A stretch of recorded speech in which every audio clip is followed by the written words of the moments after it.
Today we are talking about the biggest problem with real estate listings in Hamilton in 2023. Welcome back, everybody, and thank you so much for joining me. It is an absolute pleasure to have you tuning in again this week. My name is Justin Little. I am a local real estate agent in Hamilton, Ontario, and I enjoy making educational videos about the Hamilton real estate market. Now, if you find any value in this video whatsoever, be sure to pop a like on it so it gets in front of more people looking for information like this. As well, be sure to subscribe and join our growing community. Now, if you are looking to get a hold of me directly, you can go to the link in the description below. There, you'll be able to book an appointment with me at a time that is convenient for you. So let's dive into this. What's my biggest problem? What's annoying me the most? I just came out of a conversation with somebody about this specific topic, and I decided I had to film it right away. I actually don't even have the stools that I normally sit on when I do this thing, so we are standing for it today.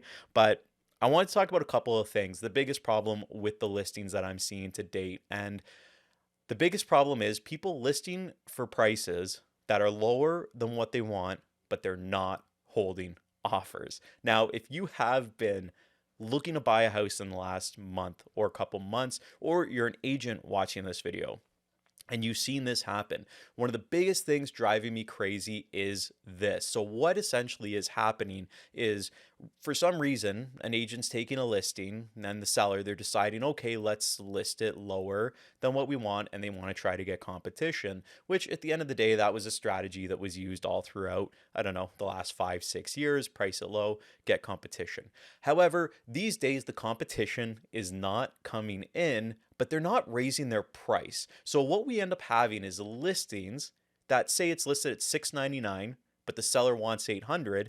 They're just sitting at $699. Then when you call them, we show it, we take the time, we drive, we take a look, spend half an hour there, decide we want to make an offer. You show up to the property, you call the agent, and you say, okay, we want to make an offer. And he says, well, actually, what we're looking for is $800.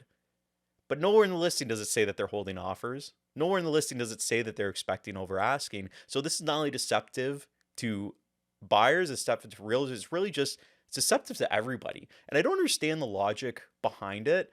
I don't know why you're doing it, why somebody would price it like that. If you're a seller that's currently doing this, please drop a comment and explain it to me. Or if you're an agent that is for some reason embracing this strategy, please let me know. Now, that's not to say that competition, when done correctly, when competition is done correctly, then everybody's aware of the situation, offers are being held, okay, we need to bid on it. There's a process to it, as opposed to just throwing out a number and being like, well, let's just use this, get people through. Then when they call, we'll see if they'll pay an extra $100,000 for it. Like, that's ridiculous, right?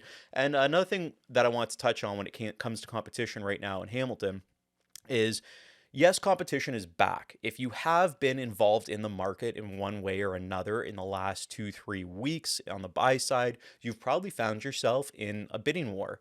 And that's not saying that things are going crazy. I mean, I did have a property last week that we brought bids in, and it ended up getting 24 offers on it. But it's not back like it was before, in a sense that these houses are not going for astronomical, unbelievable numbers.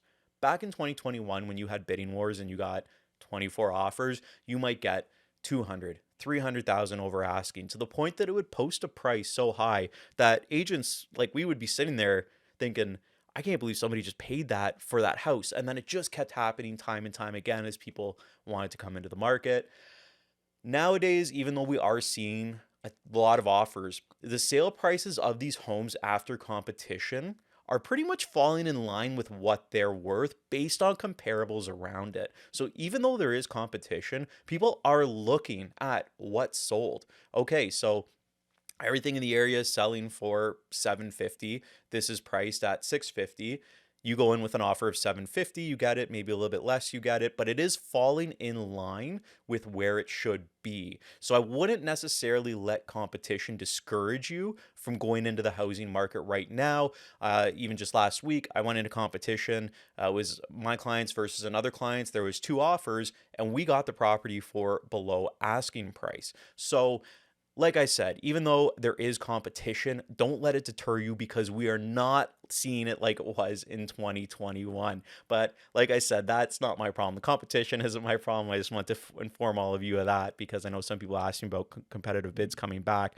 I mostly just wanted to talk about that situation where people are pricing it low. They're not holding offers, but they are expecting over asking.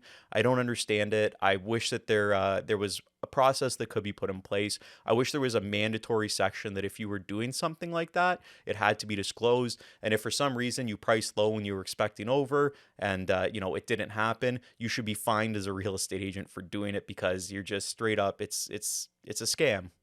What you're doing there. So yeah, I really don't know another way to regulate it as well. With competition coming back, one thing that I think should be put in place, or one thing that should be mandatory, but we never really see, is if a property is holding offers, it should be posted somewhere in the public domain. Like if it's on MLS, there should be a section on MLS that says, this is the offer day. Now, we as real estate agents, we have it in our back system. So if you see a listing and you ask me, is it holding offers? I can go in and check.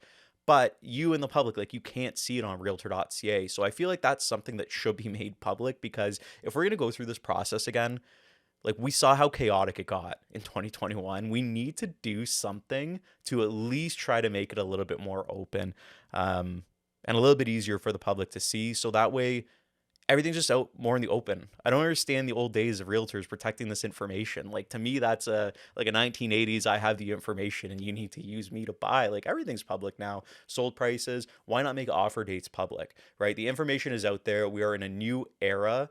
And I think that that's just been my biggest gripe lately. So I'm sorry if this seemed more like a rant. I hope it was informative. I feel like I touched on some points there. But what do you think about the competition coming back? What do you think could be done to try to eliminate the issues reoccurring that we saw coming in 2021? Anyways, I'm not gonna talk. I'm not gonna talk your ear off anymore. Thank you so much for joining me this week. I had a lot of fun making this video, and I look forward to talking again next week.